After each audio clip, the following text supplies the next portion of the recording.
Today on Real Pilates, we're continuing to talk about the abdominal layers. We're going to talk about the top of the abs, the most superficial, the six pack, the rectus abdominis. So that starts at the top here of your sternum, the xiphoid process, all the way down to your hoo-hoo or pubic bone. And the main job of that six pack, that rectus abdominis, is to hold everything in. It also helps in bending the body forward, called flexion of the trunk. Some people are born with more little subdivisions of those rectus abdominis or semi-illuminaris. Some people have 6, some people have 8, some people even have 10 or 12.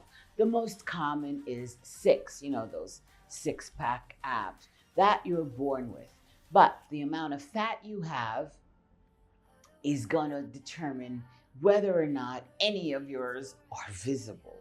The rectus abdominis muscle, if you contract that muscle and you let that muscle constantly push outward, you're training that muscle to bulge outward. You've seen the people that are thin, but they have that little pooch. So it's super important every time you contract your abs that you train that muscle to go inward and not let that rectus bulge outward. You'll see people doing crunches and all kinds of crazy stuff, and their bellies are pushing outward.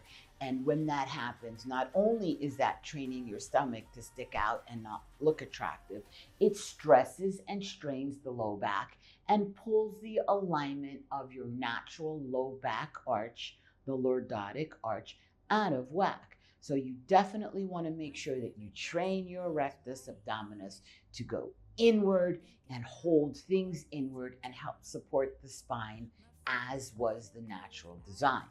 Sequential movements like rolling back and C-curves, where you sequentially fire the fibers and you train the muscle to go inward, are super good for that.